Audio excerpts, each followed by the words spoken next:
It's Monday, so welcome into the Illini Inquirer Podcast with J Leman, All-American linebacker, here to break down Illinois football. And a week after such a great performance, great win against Penn State, Illinois loses to Rutgers. And there's no way of saying it, Jay, other than, of course, that seems like it's just Illinois football in a nutshell there. A top 10 win followed by a home loss to a team that was 0-4 in the Big Ten. It's just frustrating that they can't, take two steps at a time. They can't stand success, I like to say, right? It just felt like very, if you followed this program for a number of years, like I know a lot of your listeners have, it's so hard not to say, here we go again, right? Because we've watched that movie before. We've watched this one before, right? And we've seen what's happening. My kids are watching the Karate Kids for the first time and they love it. I've watched the movie before. I know what's going to happen, right? But, so it's kind of like I'm watching Karate Kid over and over and over. And, unfortunately, the ending's not as good as Karate Kid because we keep losing when we're supposed to be winning. But they couldn't sweep the leg, Jay. They couldn't sweep the leg. Sweep the leg. We're not playing dirty, right? Anyway, that being said, I still think we're heading in the right direction. There were some positives to take from the game, but ultimately, when you have Rutgers on the schedule, you look at that as a very winnable Big Ten East crossover matchup. And you circle that game and say, okay, this is a game we got to win if we want to go to the postseason. Certainly just didn't get it done. Yeah, and it's just a shame because if you're 4-5 right now, or if you even won one of the toss-ups earlier, you'd feel great about where your season is on the field. Let's talk about one positive first here, Jay. And would you know it? The best quarterback game you get of the year, you don't win. So we'll talk about why that was the case. But Branden Peters looked great. Right. That looked like the talent. We know that talent is there from some previous performances. Whether he can be consistent with it the rest of the year, we don't know. But what did you see different with Branden going 14 of 19, hitting the deep shot with Isaiah Williams, and just looking confident and decisive back there, which are two traits we haven't seen. Right. First, I was really happy for Branden. I think that's, good for him. Second of all, how much did Sikowski pushing him have an impact on him? And now Sikowski's out and he's really the only guy. I know that Sikowski really wasn't pushing him, going into camp, but I always felt like, we're going into the first game rather, but after Sikowski played well and Branden came back, I think he kind of felt like, hey, Art's the guy that could push him. So I think he felt more comfortable. Those are the best deep balls we've seen him throw, right? There's been guys open, but he really dropped in there great to Isaiah Williams. And it's so shocking to me when I see receivers get yards after the catch. Like when I saw Casey Washington get some yak, it was like the first time I remember seeing that happen. Isaiah's done it a little bit, right? But it was the first time I've actually seen some like that happen. I was like, wow. It was like shocking, right? Yeah, I agree. Like that was the Williams play was amazing, right? It was a huge play, but the Casey Washington one is like the one I wanted to highlight on my film review, Jay, because it was like there's 19 yards of yak. Like what is that? I haven't seen. We've never seen any of that, right? And so that was like astounding. And of course, Daniel Barker, they pulled up the throwback screen, which they did at Penn State. They just didn't execute it with Daniel Barker not being downfield, and so he was definitely behind the line of scrimmage on this play, and so. I saw a lot of different things. So with Branden Peters, one, I just think the accuracy was better. Now, why? I think he had good protection. And I think he did a lot of times it seems like he loses receivers in play action. What I mean by that is when he goes to fake the ball and then look, he has trouble finding what receiver he wants to go to and finding what the defense has done. He didn't have a problem with that. Right. And so I thought that his execution was good. I also thought, he still waits until guys are open, but it wasn't as pronounced in this game as it was. And it's unfortunate because in the second half, he really didn't get a chance to really have a great second half based on how the second half played out with penalties and stuff. But we've been saying all year long, hey, if we just get 150 yards and 2 touchdowns from our quarterback, we'd be crushing. We've been saying that number 4. We got that. We just couldn't run, and we had some issues getting off the field defensively. And so, but hats off to Branden Peters. He has to make those 2 plays. It could be a 20-3 shutout, a 20-3 game and look a lot worse than it really was. Yeah, I want to bring up the second half, Jay, and I think there were a lot of issues going on at one time there. But Why wasn't Illinois, who ran for 357 yards against Penn State, why were they not able to run against Rutgers? Yeah, so there was no surprise factor. Number one, they were ready for everything, and Greg Schiano is known as a kitchen sink defensive corner. He's going to bring a lot of different things, and I think one thing Penn State didn't do, they pretty much lined up and said we're better than Illinois up front. We don't need to stunt. Where Rutgers is a much smaller defensive line. Julius Turner, Mike Tverdov, Teray, all those guys are not huge, but they move them a lot. And they're slanting a lot. And we struggled to pick up not just blitzes, but the stunts of the defensive linemen. I thought Julius Turner, the nose tackle, played a phenomenal game for Rutgers. He was all over. He's an experienced player. He's been there a very, very long time. He's got 40, 50 starts. But an undersized guy, but really wreaked havoc to our inside run game. I also thought that our tight ends didn't block as well as they have. I think the most pronounced issue was, Chase Brown by the end zone, where Luke Ford, unfortunately, got stood up a little bit, by a guy. We just were not getting the same push that we got. Our offensive line didn't play as well as they played, and they struggled with movement. We knew they were going to stack the box. What's interesting is that Peters was able to throw the ball, and they hurt Rutgers a lot throwing the football, but Rutgers just stayed in there. See, after they didn't loosen stuff up. They said, we don't think you can do it all game long. And that gamble actually turned out to be right. And so they played a lot of man coverage, a lot of 8-man box. And frankly, Illinois was just not great at getting up to the second level or even blocking the first level. I thought Akasi, good game, the linebacker for Rutgers. And so, and a lot of that was due to the movement of the defensive line up front. We're just not good with movement right now. Yeah, I'm glad you singled out Turner, because Doug Kramer and the inside guys struggled with him all day, and that's a pretty good interior for Illinois. All right, let's talk about the second half where Illinois got shut out. I know a lot of people are focusing on those last couple of plays, and I want to bring that up with you, Jay. But I thought the issue was penalties just crushed you, and then the punt by Korsak just completely took away a necessary possession for Illinois, and the blocking wasn't good on those to give yourself a chance. Sure. But I think people aren't talking enough about that. The penalties that just killed 3 drives, and then a punt that killed the drive.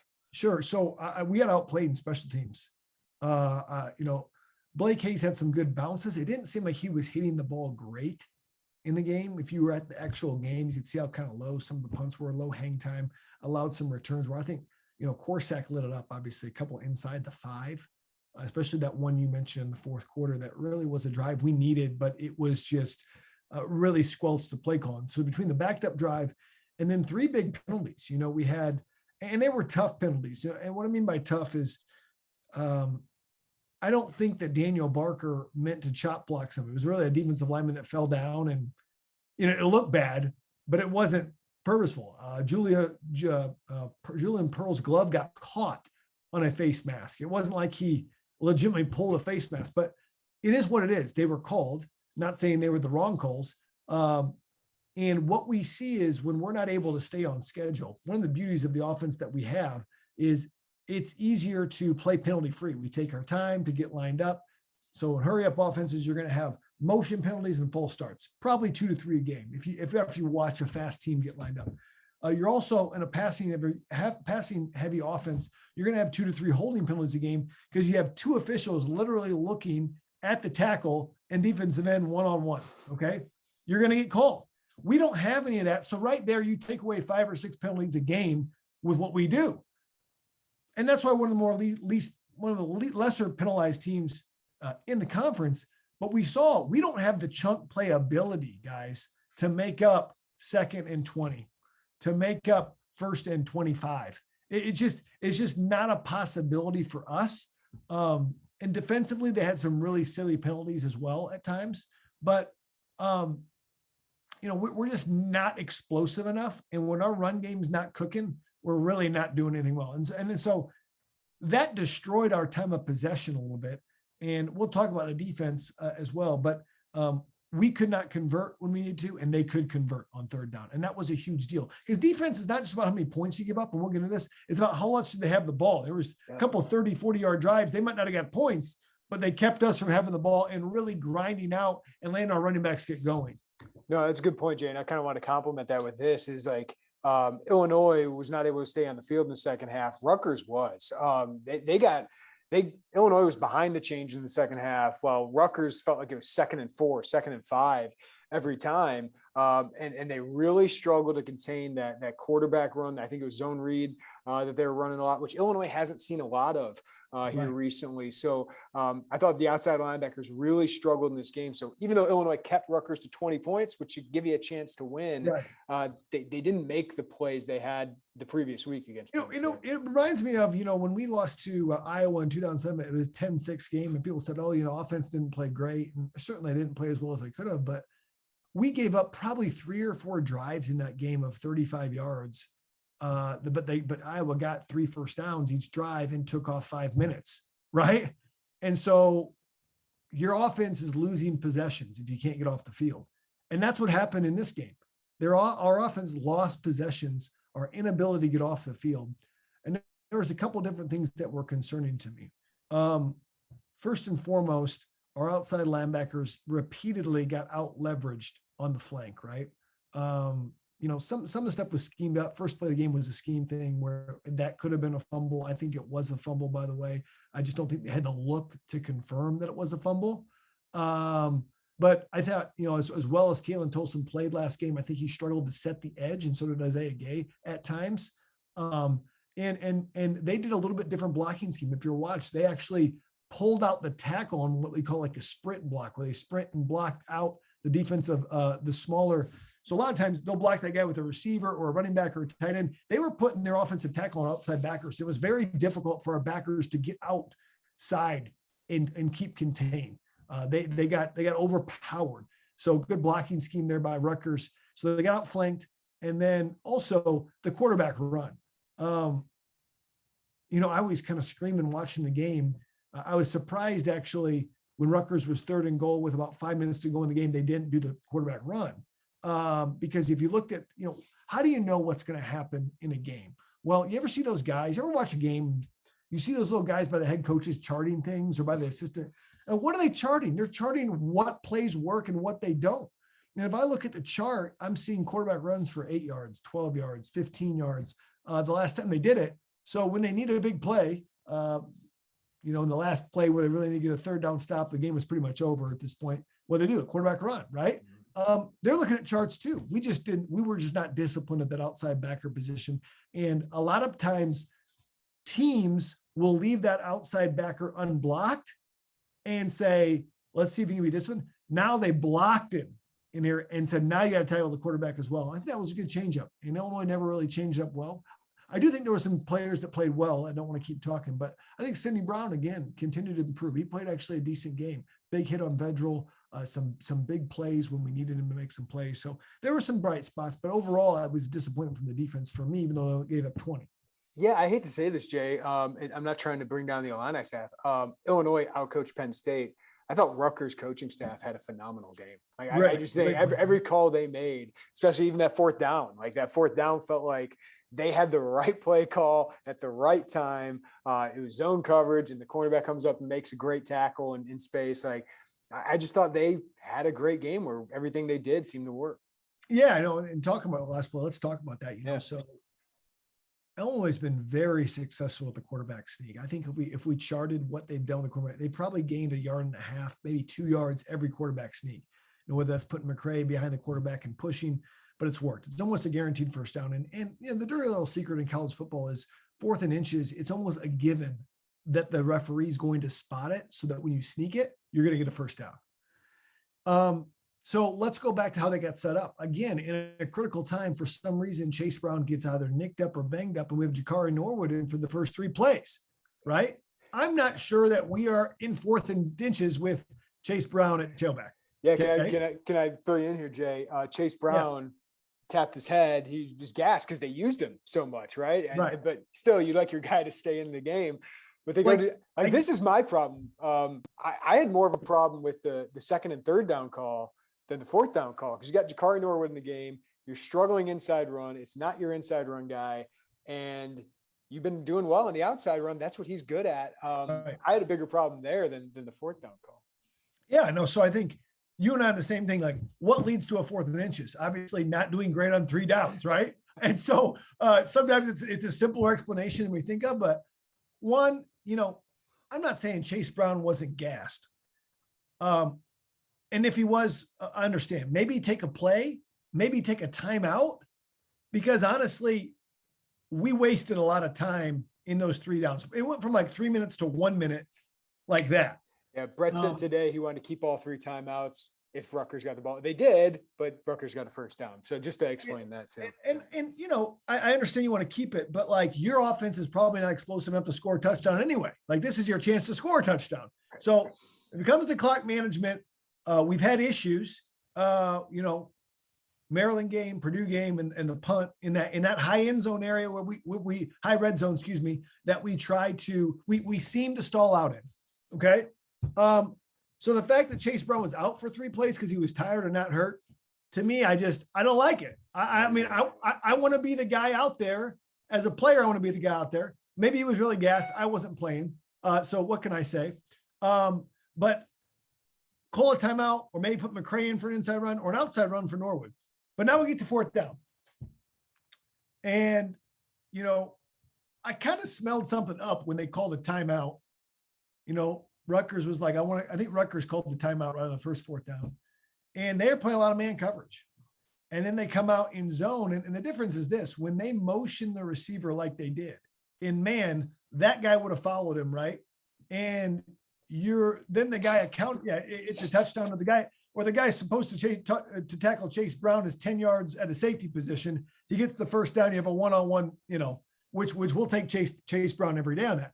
Well, now in the zone, he just simply bumps it over to the left corner. And not only is that corner on that side, he's on the line of scrimmage. So now the corner's on the line of scrimmage. Chase Brown is 6 yards depth. What's going to happen if they meet in the middle? It's going to be a 3-yard loss. What was it? It was 3-yard loss, right? And really Chase is not able to make a guy miss that quick in space. He's not really going. He's waiting for the pitch. He's got to catch the pitch, right? And he's got to get his eyes on the guy. And the guy's on top of him. So I would have called a timeout if I saw that, or 2, and I know fans would have booed about that, but 2, I would have just had, if Brandon Peters could change it, I don't know if he could, just sneak it. Hey, the place, not the defense that we want. And so those are the things that I wish would have been better. There's a lot of things that kind of culminated in being a disastrous 4th down play that really was the game. Yeah, Brett said today too, Jay, that he was going to run a sneak based on the first spot he saw. Then they moved it back 3 feet, which he was very unhappy about, I guess. And then they checked out of it. I do say, like, they had 2 or 3 guys in the A gaps. I will say that, but you hope a 6'5", 225-pound quarterback who gets the snap can make that play. I kind of understand the play call, but as you said, once Isaiah Williams, the defensive back, did not go with him. I don't know if Brandon, it was too quick to make that read, but that's where you want to either check out of it or say, hey, we got to call timeout. They got it read. Yeah. I mean, call timeout. You're giving it to your best player, which I can respect. Maybe you're thinking this is a chance for us to get a chunk play when they're not ready for it. If it works, you look like a genius. If it doesn't work, we're having conversations like this. I thought what I was more disappointed with the 3 prior plays. And it just seems to me that for one reason or another, sometimes it's an injury, sometimes it's gas. When we need some of our great backs to be out there, they're not out there. We saw it in the Purdue game, with Jakari. Norwood was out there, right? In the Maryland game, like we like when we need a big play, he got back out there for 4th down. But for me, it's like we had a good rhythm going. Yeah, the other part I don't like is how well Brandon was playing. So this is weird to say given the season he's had. Right. How well Brandon was playing. One of those plays, I would have liked the ball in his hands. I just to make a play, whether it's a rollout, he can run, he can do it. I just would have liked him making a play, because the way he was playing, he only had 7 pass attempts in the second half, 2 in the last quarter there, only 1 on the final drive. I just felt like he was making good decisions. And one of the best plays I thought he had all day was the pass to Marquez that got called back. It was a beautiful ball. Yeah, that was called back on the Julian Pearl, incidental face mask, still a 15-yard penalty. That was a great pass. I will say that was a good ball by him. And even go back to something easy, go back to the throwback when that same area, if they didn't stop it once, an easy throw to Daniel Barker, and it's a good play action setup after that. So I think there could have been, this is a game where I thought, man, it was tough for Tony Peterson because he got behind the chains and then had certain players were out at critical times. At the same time, I wish we went with the hot hand a little bit more in Peters and give it a chance. And so unfortunately it didn't happen. I think also, is Deuce Spann healthy? Did he have one play out there? I saw he played, I think it was 4 snaps. 4 snaps. Like, we miss a guy like Deuce just being able to take a shot. We took a shot to Isaiah, again, receiver's been an issue, but I guess when I look at it, I don't completely blame the offense for this game. I just think the defense could not get off the field. The third down was difficult. We just could not get off the field when we need to. And we haven't been able to get turnovers the last 2 games. Where I think if we get a turnover, that probably shifts the game. Whoever got a turnover, that would probably shift it. It was unfortunate. Yeah.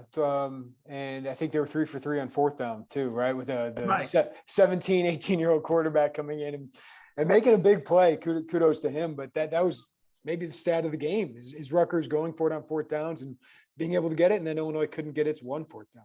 Yeah, and one thing they did a great job that we've had success on is really the corner blitz. Ryan Walters has brought Witherspoon. He brought Tony Adams on that play, and Pacheco, the running back, picked him up. And really some great poise from that quarterback to throw across the field on a drive route. And it just seemed that when they needed to make plays, whether it was the Johnny Langham play or the Bo Melton catch, when they needed to make plays, they had receivers that made plays. And I don't think we've had a receiver this year that's made a catch of those like that. We're like, it's a jump ball and it's like, hey, we can help them out. No, we haven't had great balls either, but they made some really critical plays when they needed to. And they always had the quarterback run to get them out of a jam. And that extended a bunch. Hats off to Noah Vedral. I know we've talked about Tony Peterson in the past. He's kind of the target for Illini fans right now, Jay. And listen, there's criticism to be had there. What do you think he can do better in these last 3 games as an offensive play caller? Yeah, I mean, I don't blame him for trying to get the ball to the 2 best players, right? Based on what we've seen.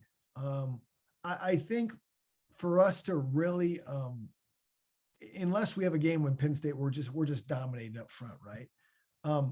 We're going to have to get more chunk plays in the passing game.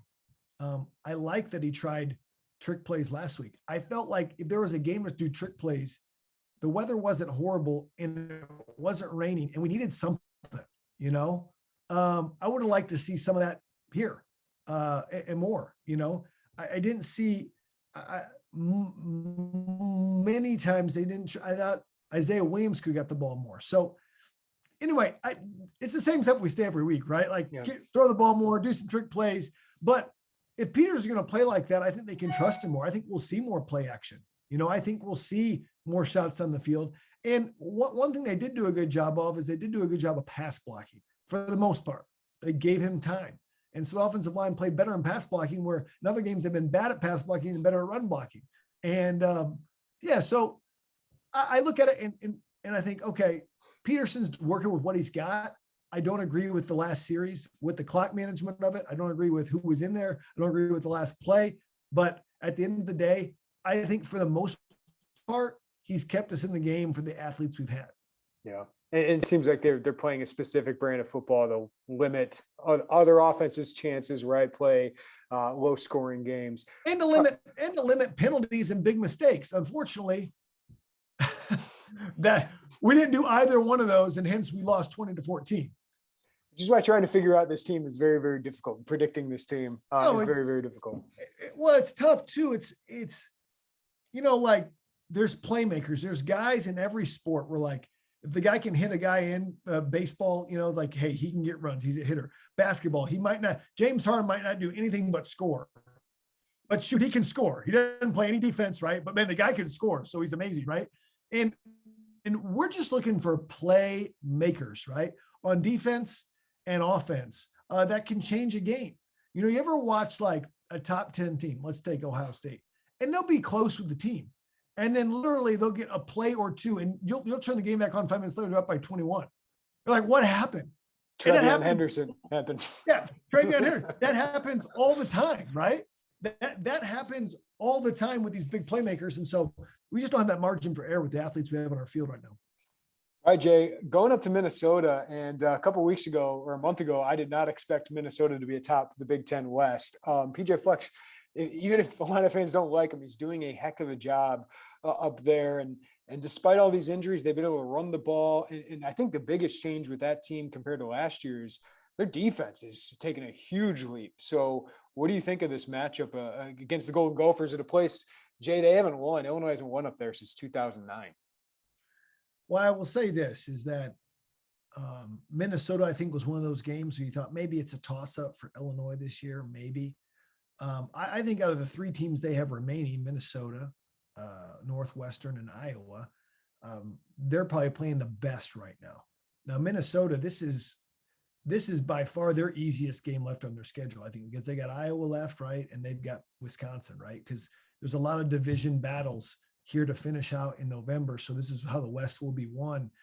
When I look at Minnesota and the injuries they've overcome, Mo Ibrahim, out for the year of first game, and defensively, what Rossi's been able to do, the defensive coordinator, just with really limited talent. That defense has not been the same since Antoine Winfield left 2 years ago.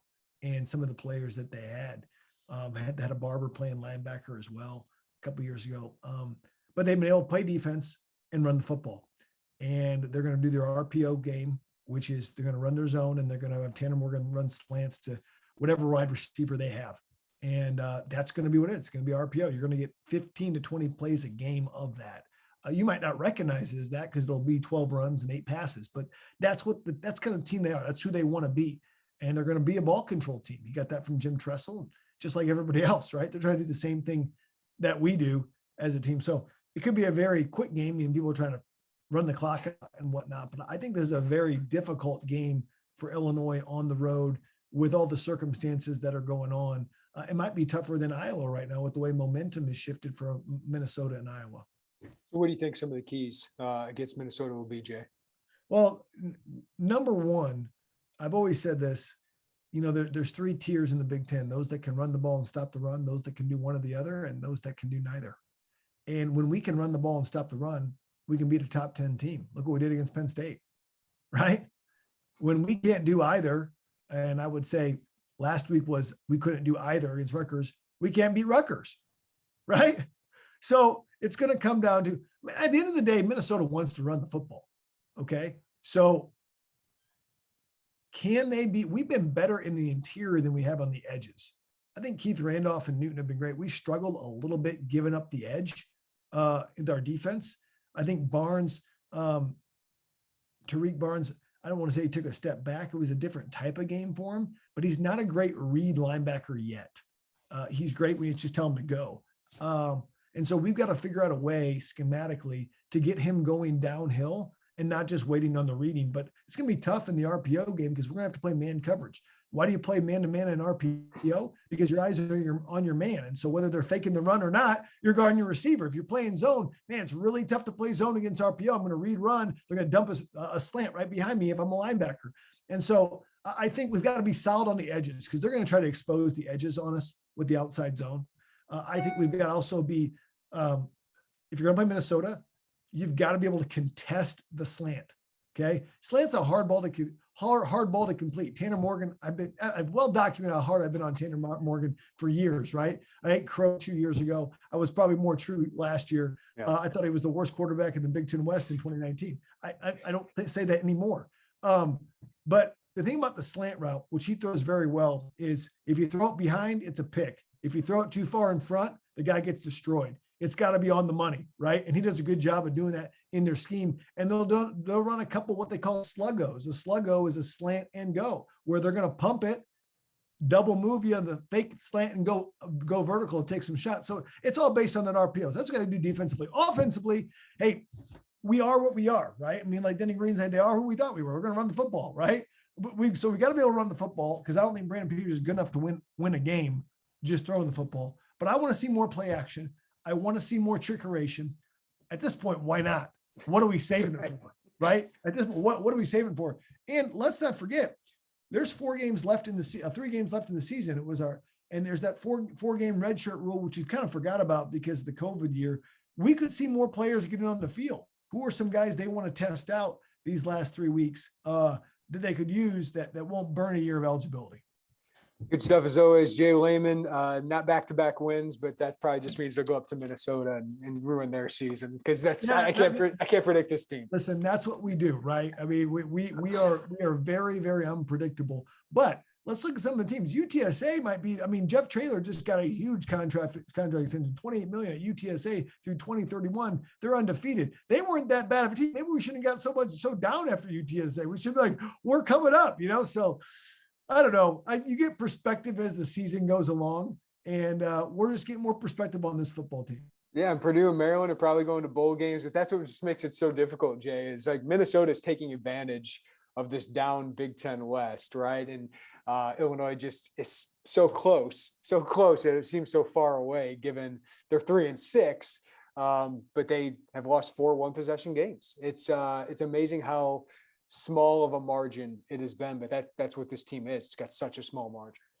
Well, when you have a quarterback, you have a chance. And outside of this game, I think if we had better quarterback play in those 3 games, just to make a play when you needed it could be different. There's other factors. It's not all in the quarterback. So let me just say that. But if Brandon Peters plays like he did last week, I tell you what, guys, and that just shows the talent that he has. We'll be in every game if we can run the football moderate. We'll be in the game because our defense has been keeping us in the game. So there could be exciting games. I know we'd have nightmares of what Minnesota and Iowa have done to us of late, but in Northwestern for that matter. But I think, and we made a big point about this, and this is extra podcast time because we were about ready to wrap it up. There's a bonus for you all. Brett Bielema makes a big point of 2 things: the Big Ten West and winning at home. Okay. And Illinois has got a chance to beat their rival at home in the Big Ten West and play 2 teams that they've got to recruit against. Yep. I mean, I don't think there's 2 more prevalent teams that take more Illinois players away from Illinois than Minnesota and Iowa. I could be wrong, and Jeremy, you follow that closer, but no, I think these 3 teams you see, maybe not as Northwestern as much, but Illinois is trying to get in, kind of recruiting similar players now as Northwestern. Right. But yeah, the Iowa battles, I mean, we know the Minnesota battles that have happened, and Brett mentioned it today. We go up against each other because we want to do the same thing. And Iowa and Minnesota want to do the same thing. Right. And I mean, there's stars on the offensive line. Skaronski at Northwestern. Iowa's tons of Illinois football players. Minnesota's coming here and got lots of Illinois players out of Chicago, out of the heartland of Illinois. And so these are big, even more than beating Nebraska or beating Purdue, because they're a little bit different styles than what they play. These are recruiting games. And so I think there can be a lot of momentum if we can show ourselves not only competitive, but win some of these games. So that's why I think the stakes are higher than what people think it is for a team that's 3-5. J Leman, you're the goods. Talk to you next week after we see what happens up in Minneapolis, previewing a trip or a bye week and then a trip to 2 rivals in Iowa and Northwestern. Thanks as always, man. Take care.